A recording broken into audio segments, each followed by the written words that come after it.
अस्सलाम वालेकुम। कैसे हैं आप सब? ठीक हैं। ये जो कराची में शहर कायद में हमारे जो वाक़या हुआ है, बहुत ही ज़्यादा दिल को हिला देने वाला और रूह को लर्ज़ा देने वाला हुआ है। जो हमारे शहर कराची के इलाके कारसाज में ये वाक़या हुआ है। कारसाज तो वैसे भी दहशतगर्दी की वजह से, ये जिस तरह पहले सैकड़ों लोगों की जान गई, बहुत ज़्यादा मशहूर था। और इसमें जो बाप बेटी जाँ बहक हुए हैं, उस इमरान के 3 बच्चे थे। एक बेटी थी खुद बेगम, और बेटी आमना जो साथ थी इस वक्त जाँ बहक हुए हैं वो। ये क्या कहते हैं, बहुत ही ज़्यादा शरीफुल नफ्स इंसान थे इमरान साहब जो थे, और बहुत ही ज़्यादा गरीब थे। और ये पापड़ बेचते थे, और पापड़ बेचकर 3 पहियों की इनके पास एक रेडी सी थी जिस पर ये सुबह निकलते थे और जहाँ जहाँ उन्होंने पापड़ सप्लाई करने होते थे वो बेचारे करते थे और अपने घर का सर्कल चलाते थे। इसी मेहनत से उन्होंने अपनी बेटी एक की शादी की, दूसरे को माशाल्लाह पढ़ाया। आमना जो इनके साथ थी MBA कर चुकी थी और स्टडी भी कर रही थी, प्राइवेट स्कूल में जॉब भी करती थी। तो 19 अगस्त को आमना ने अपने वालिद साहब को कॉल की और ये कहा कि पापा आप मुझे अपने साथ लेते जाएं। और छोटा बेटा इनका पढ़ता है और बेगम उनकी घर पर थी, जो इस हादसे से बिल्कुल नावाकिफ़ थी और घर में बेचारी वो खाने पे इन सब का वेट कर रही थी, क्योंकि आमना को बहुत ज़्यादा भूख लगती थी। और वो भूख बेचारी बच्चियाँ जिस तरह आजकल है आदत कि भाई भूख लगती है, ज़ाहिर है वो बर्दाश्त नहीं कर पाती, तो वो बेचारी वो घर के बैठी इंतज़ार कर रही हैं और सफ़े मातम उनके घर भिज गया। एक अमीर ज़ादी की वजह से सफ़े मातम बिक जाता है, और घमंडी औरत और एक क्या कहते हैं, क्या कहें कि नशे में वो औरत जो थी वो अपने आप को जो शो कर रही है कि मैं नशे में हूँ, मैं नफसियाती मरीज़ हूँ। उसके घर वाले भी उसका भरपूर साथ दे रहे हैं, क्योंकि वो बहुत ही अमीरज़ादी और बहुत ही ज़्यादा सरमायाकार और पहुँच वाले बंदे हैं, जो कि एक कंपनी है जो एनर्जी की, गुल अहमद लिमिटेड, उसकी वो उसके सनतकार ताजिर की मतलब अहलिया हैं दानिश इकबाल की। तो लिहाजा जब ये औरत इन्हें हिट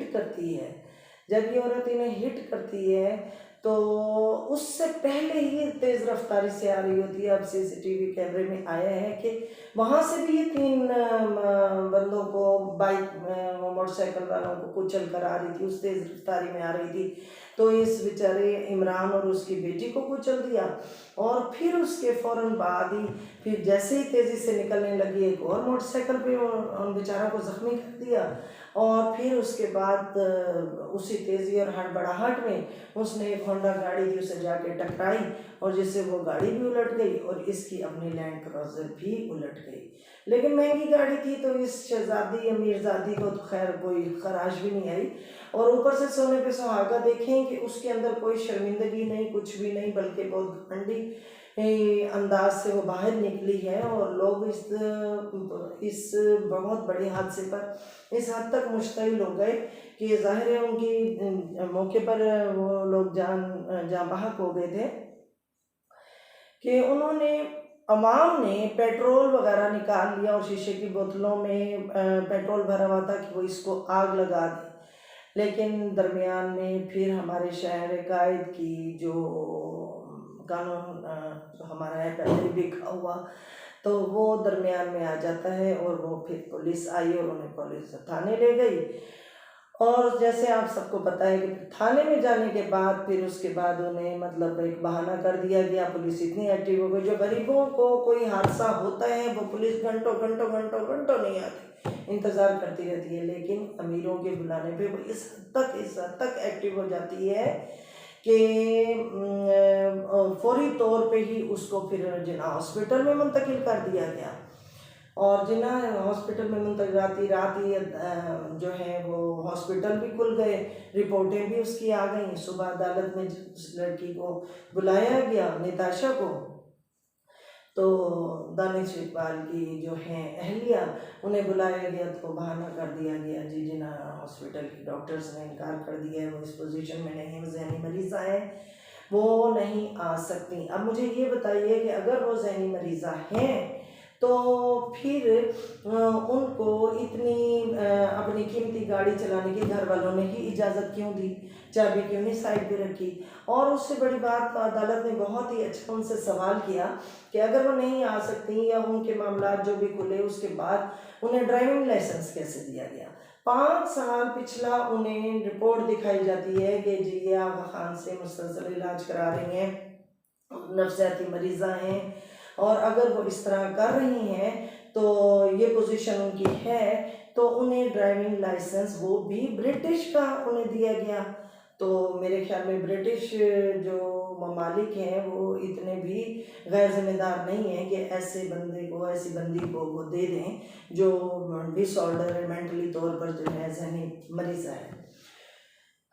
बाहर कैफ जो भी हालात हुए, अब ये देखें कि उन गरीबों का तो घर पूरा ही उजड़ गया, वीरान हो गया, सफ़े मातम बिछ गया। अब उनका कौन सुनने वाला है? कोई सुनने वाला नहीं है।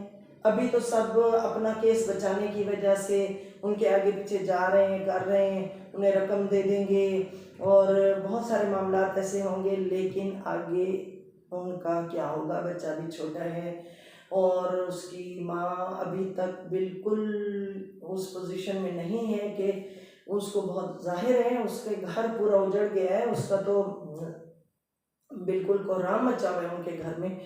और ये अमीरजादी जो है वो अपने बचाव के लिए, और बाकी सारा सर्कल जो है, पुलिस तक हमारी शहर कायद की जो है वो बिक चुकी है और वो इनके हाथों कठपुतली की तरह नाच रही है, जैसे कि नाचती रहती है। लेकिन ये ऐसा नहीं होना चाहिए। अब ये देखें, ये इमरान बेशक अभी एक गरीब इंसान था, लेकिन बहरहाल वो इंसान बहुत अच्छा था और पीछे से भी उसकी एक अच्छी ख़ानदान से ताल्लुक़ था। और वो जो था वो इसके जो इमरान के वालिद साहब थे वो शहजाद मुंतज़िर थे, जो रोज़नामा मसवाद के असिस्टेंट डायरेक्टर भी थे। और उसके बाद उन्होंने मतलब अखबार जहाँ, रोज़नामा वगैरह भी लिखते रहे। और उनकी जहाँ फिर शादी हुई थी वो भी मारूफ सहाफ़ी थे, वो अनवर फरहाद साहब से, ठीक है।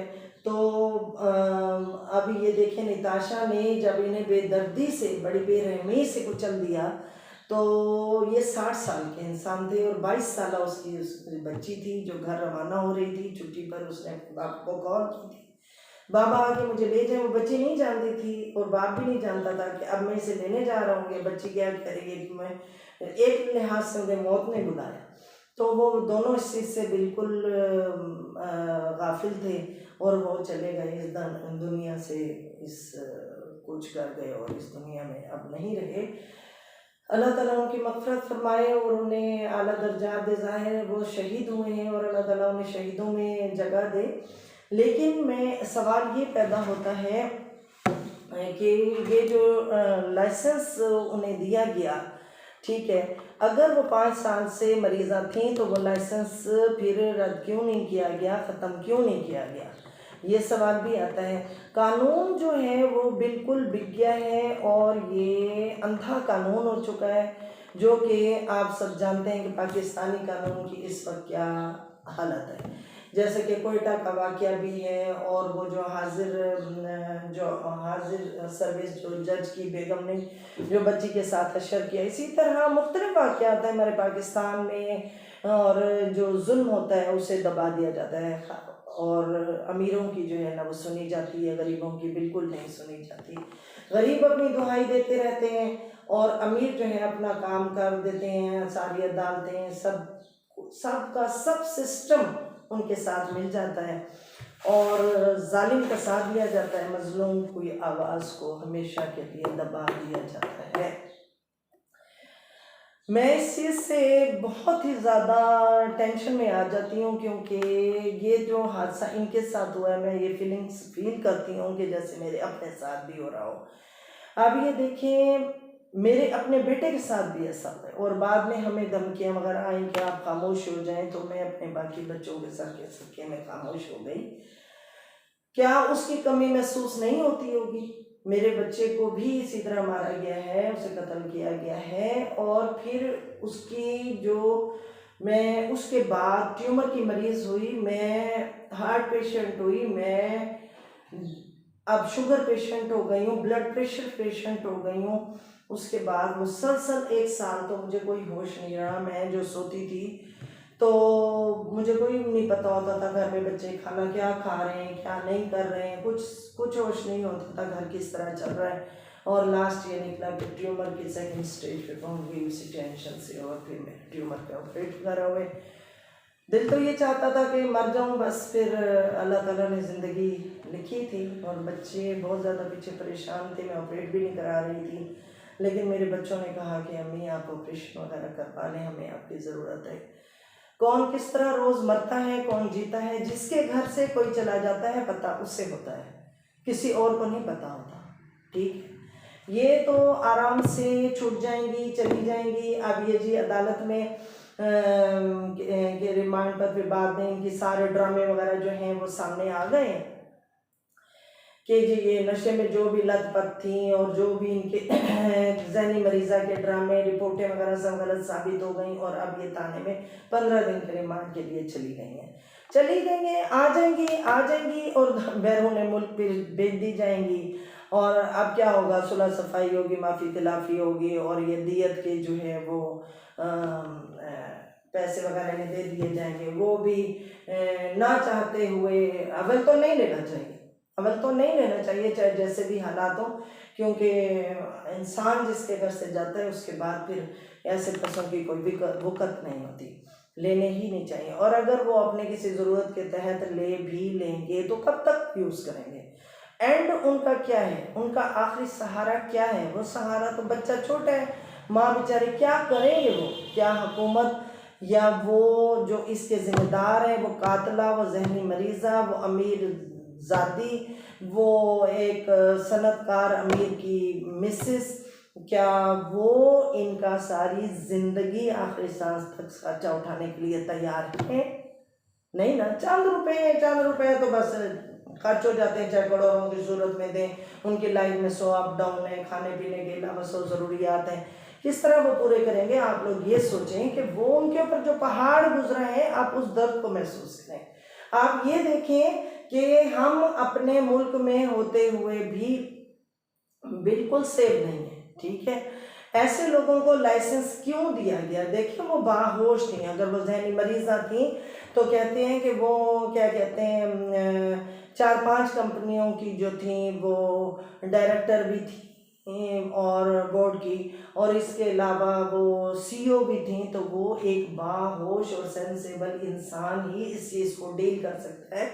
उसमें बहुत से डिसीजंस लेने पड़ते हैं, बहुत सर्कल को चलाना पड़ता है। वो एकदम ही कैसे ज़हनी मरीज़ा हो गई, ये सब सर्कल, वो जिम्मेदारियां वो बहुत अच्छे तरीके से निभा रही थी। यकदम वो ज़हनी मरीज़ा भी हो गई हैं, वो जी नशे में भी थी। तो अल्लाह माफ़ी दे, इसमें ज़्यादातर हमारी तरबियत का और ज़्यादा अमारत का अमल दखल भी है। तो इस चीज़ को अगर नज़रसानी अगर हर घर खुद करे तो मेरे ख्याल में फिर ऐसे हालात और वाक़यात ना हों। जिन माओं के जवान बेटे चले जाते हैं, या जिन माओं की बेटियां या शौहर चले जाते हैं, ये कोई भी घर का फ़र्द एक से जब हमेशा के लिए चला जाता है, ऐसे हादसात में एक नई मौत होती है, वो रब की तरफ से होती है, वो भी कमी कोई नहीं पूरी कर सकता। और जब ऐसे हादसात होते हैं और उसके बाद तो इंसान उसकी उस तकलीफ़ को फील करता रहता है, उस तरह कैसे हुआ होगा, किस तरह वो तड़पा होगा, किस तरह वो तड़पी होगी। तो ये चीज़ इंसान को बिल्कुल जीने नहीं देती। तो वो तो मर गए, हमेशा के लिए मर गए। वो गरीब थे, अब बस मर गए। एक तो वो गरीब थे, दबे हुए थे, उन्हें मार दिया गया। अमीर हमेशा जो है वो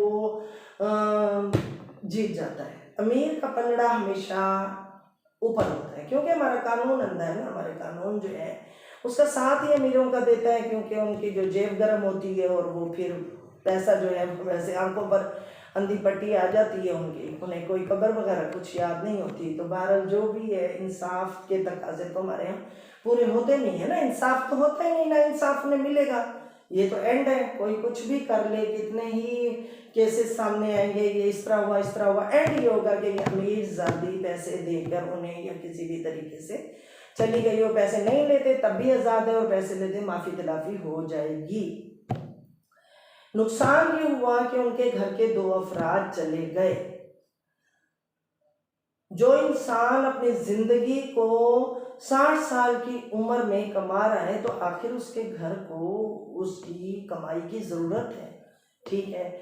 वो इंसान सुबह जब 60 साल की उम्र में इतनी ताकत नहीं होती, वो फिर भी 3 पहियों की रेडी को लेके घूमता है, जगह जगह गलियों में जाता है, और वो माल सप्लाई पापड़ का करता है। वो सारा दिन गर्मी में पापड़ ही बेचता है ना अपने घर के लिए, जिम्मेदारी में वो बेचारा परेशान, और शाम को वो खुश होकर आता है 4 पैसे लेके कि अपने घर का सर्कल चलाएगा, किसी की शादी करेगा, किसी को पढ़ाएगा, तो खाना खाएंगे। लेकिन आज वो घर उसका जो है वो अंधेरा हो चुका है, उसका चूल्हा भी बंद हो गया। तो इस चीज़ के ज़िम्मेदार कौन है? एक लिहाज से हमारा अपना कानून भी है, ऐसे अमीरज़ादे भी हैं, और हमारे मुल्क में ये इंसाफ होना चाहिए। मैं रिक्वेस्ट करती हूँ कि इनके साथ प्लीज़ इंसाफ किया जाए, और उस अमीरज़ादी को बिल्कुल भी किसी सूरत ना छोड़ा जाए। और जो बाकी अल्लाह के करम से बच गए हैं, जो उसने पहले और बाद में एक्सीडेंट वगैरह किए हैं, उनके अल्लाह ने बचा लिया है, लेकिन वो भी इस हादसे में ख़त्म हो सकते थे। तो शुक्र अल्हम्दुलिल्लाह, अल्लाह ताला उन्हें और भी ज़िंदगी दे और सेहत दे। तो ये कितने लोगों की मुजरिम है, ये मुजरिम है बहुत बड़ी, ये बहुत बड़ी कातला है, बहुत बड़ी मुलजमा है। प्लीज़ आई रिक्वेस्ट यू कि प्लीज़ आप सभी से ना छोड़ें, आप सब उम्मे अली के साथ एक आवाज़ उठाएं। ये हमारा इनकलाब है, ये हम सब जब तक इनकलाब के लिए नहीं उठेंगे, आवाज़ नहीं उठाएंगे, ये जराइम होते रहेंगे, और इनका कोई कुछ भी हल नहीं हो सकता। अभी ये देखें, डॉक्टर मोमिता वाला केस हुआ है, वो बच्ची का रूह लर्जा देने वाला, अस्तगफिरुल्लाह, क्या इंसाफ हुआ? कुछ भी नहीं। उसके माँ बाप अभी तक रो रहे हैं बच्ची को, अस्तगफिरुल्लाह, अल्लाह न करे कभी किसी की बच्ची के साथ ऐसा हो, अल्लाह माफ़ी दे। वो भी अभी तक देखेंगे कोई इंसाफ कुछ भी नहीं है। तो आप ये देखें, नुकसान उस घर का होता है जिस घर से बंदा चला जाता है, ठीक है। तो ये एक लिहाज से ये बहुत बड़ा जुर्म इसने किया है, बहुत बड़ा जुर्म किया है, ये दहशतगर्दी में आ जाता है। ये देखा जाए तो ये औरत जो है ना, ये बिल्कुल काबिल माफ़ी नहीं है, और इसको जो छुड़ा रहे हैं वो चाहे उसके घर वाले हैं, अपनी कब्र काली कर रहे हैं। इसको सज़ा मिलेगी तो ये सीधी होगी, और इसको सज़ा मिलेगी तो आइंदा कोई और बंदी, कोई बंदा इस तरह दौलत के नशे में चूर, या वैसे नशे में चूर, ये इस तरह किसी की जान के दुश्मन ना बने, किसी की जान को ख़त्म करने वाले ना बने। हर किसी की जान बहुत कीमती होती है, चाहे वो अमीर है या गरीब। देखें, कफन तो सबको मिलना है, अमीर क्या सोने का कफन पहन के जाता है, गरीब कोई और कफन पहने। कफन और कब्र ये देखें सबकी बराबर है। फिर इस दुनिया में ये क्यों है कि ये अमीर है, ये गरीब है, अपनी आकबत संवारेंगे, चाहे हमारे कानून है, पुलिस वाले हैं, कुछ हैं, या हमारे वकील हैं, ये सब जो हैं बिल्कुल अपनी आखिरत के पीछे पड़ चुके हैं, और कितने लोगों की ये आहें ले रहे हैं, और ये मरेंगे तो सोचो इनके साथ क्या होगा। जो इंसाफ के दरवाजे पे बैठ के, चाहे जज हो, वकील हो, या हमारा कानून, अंधा कानून, ये सब जो हैं अगर हमारे साथ इंसाफ नहीं करेंगे, तो अल्लाह की जो अदालत है वो बहुत बड़ी अदालत है, वो इंसाफ करेगी, वो इंसाफ करेगी। मैं तड़प तड़प के जी रही हूँ अपने बेटे के बगैर, अल्लाह ना करे कि कोई और माँ इस तकलीफ से गुजरे, ठीक है। जब इंसान मर जाता है तो अब मैं बेटे की कब्र पे जाती हूँ तो अक्सर रिश्तेदार कहते हैं नहीं बर्दाश्त होता ना, मैं नहीं बर्दाश्त कर पाती, मैं उससे मिल आती हूँ, थोड़ा तसल्ली होती है, तो कहते हैं इसका तो घर ही कब्रिस्तान है। चले कोई बात नहीं, होने देंगे। देखिए, एक तो कानून जुल्म करता है, एक तो बंदे जुल्म करते हैं, उनके बंदों को मार देते हैं, एक तो माओ की हमारी तरह गोद उजड़ जाती है। फिर हम अगर कहीं जाते हैं, अपने बच्चों के लिए कुछ पढ़ते हैं या कब्रों पे बैठते हैं, तसल्ली होती है, तो उस पर भी हमें लोगों की बातें सुननी पड़ती हैं। ये दुनिया आपको कहीं जीने नहीं देगी, ये दुनिया आपको जीने नहीं देगी, आपको मार के ही दम लेगी। ये अपने होते हैं जो मारते हैं, और गैर भी इसी तरह आके मार के कुचल के चले जाते हैं। बहरहाल अल्लाह ताला सबको अपने हिफ्ज़-ओ-मान में रखे, और इस मुल्क का तो बहरहाल अल्लाह हाफिज़ है, जिसका कानून ही बिल्कुल अंधा है, बिका हुआ है। और जाहिर सी बात है, अब क्या किया जा सकता है, सुलह सफाई पर आके बात ख़त्म हो जाएगी। वो गरीब हैं बेचारे, वो खामोश हैं, कामते कुमते हाथों से वो पैसे ले लेंगे। मैं वैसे ये कहती हूँ कि उसकी माँ और भाई को चाहे वो जितनी मेहनत उन्हें करनी पड़े, लेकिन वो पैसे 1 रुपया भी ना लें, क्योंकि जान की तो कोई कीमत होती नहीं। हमारी प्यारी जानें चली गई, हमारी कोई कीमत नहीं, ठीक है ना। उसकी कोई कीमत है? किसी की जान की भी कोई कीमत लगाई जा सकती है? आराम से पैसे दे देते हैं दैयत के तौर पर या कुछ नहीं। उन्हें माफ़ ही ना करो। मैं कहती हूँ, मैंने दिल से माफ़ नहीं किया अपने बच्चे के घालों का। अल्लाह ताला अंजाम दिखा रहा है और इंशाल्लाह दिखाएगा भी आगे भी। मैं आपको बता नहीं सकती, मेरे जवान 19 साल का बेटा जब इस दुनिया से गया है, और जो उसने मुझे बताया है, तो जो उसके साथ वक्त गुजरा है, और जिस तरह बाद में हमने कोई एक्शन लेना चाहा, हमारे पास धमकियाँ आई, हम खामोश हो गए, अभी तक खामोश हैं, क्योंकि मैं और बच्चों की ज़िंदगी चाहिए। अल्लाह ताला मेरे बच्चे को आला मकाम दे जन्नत में, जन्नतुल फिरदौस में। और इसी तरह इस इमरान भाई और उनकी बेटी आमना, जो सिर्फ बेचारी अभी 22 साल की बच्ची थी, कितने उसके ख्वाब थे, उसे भी। और इसी तरह जितने भी हादसात हुए हैं किसी के साथ, उन्हें अल्लाह ताला जन्नतुल फिरदौस में आला मकाम दे, और जुल्म करने वाले को अपने अंजाम तक पहुंचाए, और हमें अपनी आंखों से उनका बुरा हशर दिखाए। ये मेरी ख्वाहिश है। अपने रब के पास मैंने ये फाइल भेजी हुई है कि मेरा रब मुझे आंखें मेरी उस वक्त बंद करना जब मुझे उनका अंजाम आंखों से दिखाना, क्योंकि मैंने ये फैसला तेरे सपुर्द किया। क्योंकि इंसाफ तो रब ताला करता है। इंसाफ कौन करता है? रब ताला। मैंने अल्लाह ताला के सपुर्द ये फैसला किया है कि आपने इंसाफ करना है, क्योंकि यहाँ के जज बदल जाते हैं। वो एक जज है जो नहीं बदलता, जो इंसाफ करता है, और इंसाफ होगा। मैं अभी भी कहती हूँ आमना की अम्मी से और इमरान भाई की मिसेस से कि आप प्लीज़ वो पैसे मत लीजिएगा। आपका कितना अर्सा गुजर जाएगा, आप उसका एक लुकमा भी खाएंगी ना तो आपको अच्छा नहीं लगेगा। मैं ये समझती हूँ, अल्लाह ना करे मैं आपकी जगह होती तो मैं एक लुकमा भी वो हलक से ना उतार सकती, ठीक है। तो बहरहाल मैं उन सब के लिए दुआ गो हूँ जो इस हादसे में जाँ बहक हुए, और जो ज़ख्मी हुए अल्लाह ताला उन्हें सेहत दे, जो जाँ बहक हुए अल्लाह ताला उन्हें जन्नत में आला मकाम दे, शहीदों में आला मकाम दे। वो शहीद हो गए, लेकिन उसका जो आसरा छिन गया किसी की गलती की वजह से, वो मुलजिमा को I request you please please please all the world, I request you with Pakistan कि आप उम्मे अली के साथ एक आवाज़ उठाइए, ये प्रोटेस्ट कीजिए कि हम सब अगर एक आवाज़ उठाने लग जाए हर जुल्म के खिलाफ, तो इंशाल्लाह हम जुल्म को कम करने में ज़रूर कामयाब हो जाएंगे। तो इंशाल्लाह जब एक एक चीज़ कतरा कतरा बनते दरिया बन जाता है तो एक दिन ख़त्म भी हो सकता है। लेकिन कहाँ पर ये बात आके ख़त्म होती है कि हम मुत्तहिद नहीं होते, हम एक नहीं होते, सारे का सारा निज़ाम ही बिगड़ा हुआ है। एक बंदा क्या करे, चीख सकता है, चिल्ला सकता है, एक दिन उसे चुप करा दिया जाता है। मैं भी चुप हो जाऊंगी, मेरी इस वीडियो को भी ज़्यादा हम वीडियो पे जो सुनते रहेंगे अपने जोश, ये नहीं जो खड़े हो जाए सुनने के बाद खड़े हो जाए, नहीं नहीं नहीं नहीं नहीं। हमारी जो आवाम में जो है ना इतनी ताकत नहीं है, इतना नहीं है हिम्मत। मैं औरतों की बात कर रही हूँ क्योंकि मैं इस गम से गुजरी हूँ, और मेरे बहुत ज़्यादा मेरे अपने मामू को कत्ल किया गया है, मेरी अपनी बहन को, बात आपको क्या क्या बताऊँ, और अपने मेरे बेटे को भी। अल्लाह ताला उन्हें जन्नतुल फिरदौस में आला मकाम दे। देखें ये ऐसे बाद में जिस तरह मोमिता का है, आजकल मार देते हैं फिर बाद में कहते हैं इसने खुदकुशी कर ली है, इस तरह का ट्रेंड भी चल गया है।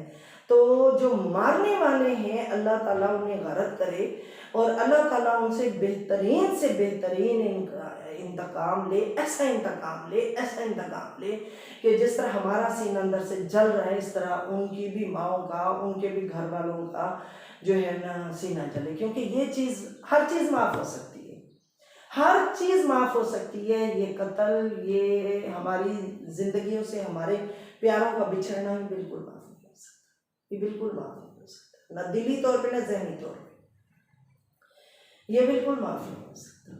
मैंने सपुर्द अल्लाह ताला के किए, मैं उम्रे पे गई तो मैंने अल्लाह ताला से यही कहा, अल्लाह ताला मैं ऐसे भी नहीं कह सकती, आपका हुक्म है कि अगर माफ़ कर सकते हो तो माफ़ कर दो, नहीं तो बदला ले सकते हो बदला लेने की मेरे अंदर हिम्मत नहीं है। मेरे बाकी सब बच्चों को, मेरे घर वालों को अपने हिफ्ज़-ओ-मान में रख। और दूसरा, मैं माफ़ बिल्कुल नहीं कर सकती, ये फ़ाइल तुझे दे के जा रही हूँ और तूने इंतकाम लेना है। बेहतरीन इंसाफ करने वाला मेरा रब ताला है। मेरे दिल में जो है, जो बातें करते हैं उन्हें करने दें, क्योंकि जो हसद करते हैं, जलन करते हैं, जो किसी को देख नहीं पाते, जो किसी की खुशियों में भी आग लगाते हैं और जो किसी के गम को भी गम नहीं शेयर करते। आपको बताऊं कि अभी मेरे बेटे का जनाजा पड़ा था तो मेरी अपनी ही मुमानी किसी के घर शाम को जनाजा उठते ही जो मेरे साथ ऊपर आती, पहले हमसाई के घर गई है, कज़न के घर चाय शाय पी के आ गई। मेरी अपनी बहन कराची से आई और फिर मेरे बहनोई ने कहा कि वो आ चुकी हैं। पता चला वो अभी दूसरे गांव में ठहरी हैं, कुछ दिन नाश्ते वाश्ते किए, लिपस्टिक लगाई है, झुमके पहन, मेरी सगी में है। और फिर और 11 बजे आके मुझे कहती हैं कि टायर ब्रस्ट हो गया। तो ये तो अपने हैं, ये तो फिर कानून है, ये कानून है, वो तीसरे हैं, वो बिक गए हैं। ये तो अपने हैं, अपने जान जिगर, अपने एक ही माँ के पेट से पैदा होने वाले, ये तो अपने हैं, ये तो अपने हैं जो दुख को महसूस नहीं करते हैं। आप गैरों से क्या तवक्को रखते हैं? आप क्या महसूस करते हैं कि आंटी उम्मे अली जो है बड़ी खुशी से आ गई है इंडिया पर? मेरे अंदर दुख है, मेरे अंदर बहुत दुख है, मेरा जवान बेटा चला गया है। मेरे अंदर इतना दुख है कि मेरा दिल करता है कि मैं अपने रिश्तेदार, मेरे यूट्यूब मेरी फैमिली है, मैं ज़हनी टेंशन में आ गई थी बहुत ज़्यादा।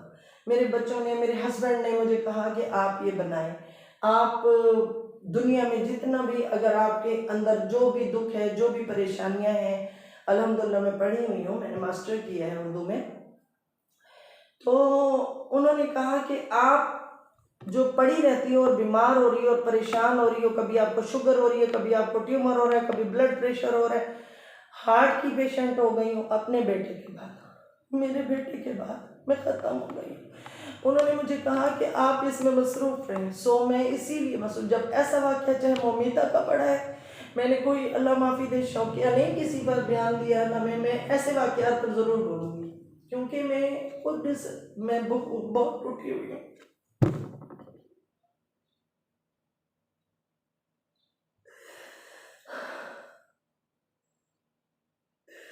मेरा बस नहीं चलता कि मैं उनके पास जाऊं और जाकर जितना भी हो सके उनसे उन्हें गले लगूं, उनके दुख में शेयर हूँ, क्योंकि मैं खुद बहुत दुखी हूँ। अल्लाह ना इस दुख से किसी को गुजारे। बहुत ज़्यादा मैं डिसहर्ट हुई हूँ।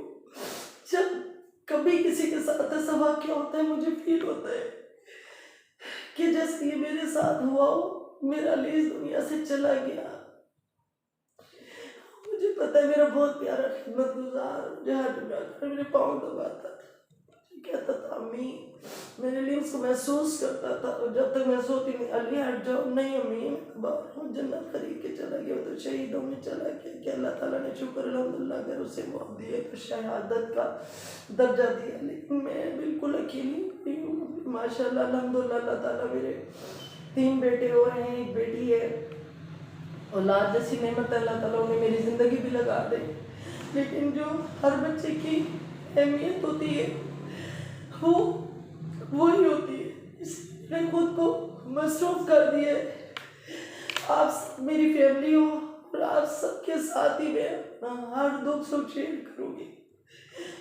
मेरे दुख को उस तरह नहीं, क्योंकि मेरी अपनी अम्मी नहीं थी, अब की डेथ हो गई, उस तरह मेरी सगी बहन ने भी फील नहीं किया, जैसा कि कभी उसके कोई क्राइसिस थे, मैं उसकी माँ बनी थी, उसके अंदर पत्थर है। इसी तरह मैं बाकी रिश्तों में भी कुछ रिश्ते ऐसे हैं जिससे बहुत डिसर्ट हुई हूँ। मैं रिश्तों पर बहुत ज़्यादा जान देने वाली, अब बिल्कुल भी रिश्तों पर ट्रस्ट नहीं करती, और मैंने इसीलिए जितने भी मैसेज आते हैं एनालिसिस के, वो हकीकत पर मबनी होते हैं, कहीं से लिखे भी कुछ ऐसे नहीं होते, क्योंकि मैं चाहती हूँ मैं जिन तजर्बात से मैं गुजरी हूँ वो मैं अपनी आवाम को, अपने मुल्क के प्यारे प्यारे लोगों को जो मुझे बहुत प्यारे हैं, इसलिए कि उन्हें मुझसे कोई बुग़्ज़ हसद नहीं है, हो सकता है कोई उससे मेरे एक तजर्बे से अपनी ज़िंदगी को बेहतर कर ले और ऐसे लोगों से बच जाए। आप प्लीज़ अपनी फैमिली, अपनी औलाद, बस यही सब कुछ है, कोई किसी का नहीं है, कोई भी किसी का नहीं है, यकीन करें बस। मैं भी 15 दिन बाद जब गई हॉस्पिटल तो CCTV कैमरे नहीं थे, और उसके बाद मेरे वो रिकॉर्ड नहीं था, और रजिस्टर भी उस दिन का मौजूद नहीं था। तो ये सब तो होता है, होता है, तो इसे हम सब अगर चाहें तो मिलके रोक सकते हैं। प्लीज़ आई रिक्वेस्ट यू कि आप सब ऐसे वाक़यात पर खड़े हो जाया करें, ना कि सुन के इंजॉय करना ये वो। उन सब के लिए नमाज़ पढ़ें, उसी वक्त फ़ौरन नफिल अदा करें, उनकी सब्र के लिए, उनकी आगे की बेहतरी के लिए, उनके इंसाफ के लिए दुआ मांगा करें। और मैं भी दुआ को हूँ कि अल्लाह ताला उनके साथ इंसाफ करे। बहरहाल जितने पावरफुल बंदे हैं वहाँ इंसाफ की कोई चीज़ नज़र तो नहीं आ रही, तो मेरी ये रिक्वेस्ट है कि इस मुलजिमा को ऐसी सज़ा दी जाए कि जिससे आइंदा कोई भी मुलजिम, कोई भी मुलजिमा ऐसी हरकत ना करे। प्लीज़ हमारे बाकी घरों को आप लोग बचा लें, अपनी कब्र भी संवारें और आखिरत अपनी भी संवारें, और हमारे सबके घरों को, हमारे प्यारे पाकिस्तान के घरों को, जो आपका पाकिस्तान है, हम सब आपके हैं, हम सबको बचा लें प्लीज़। वरना ये आहें जो है ना वो जीने नहीं देती, न यहाँ पर, न आखिरत में, न कब्र में।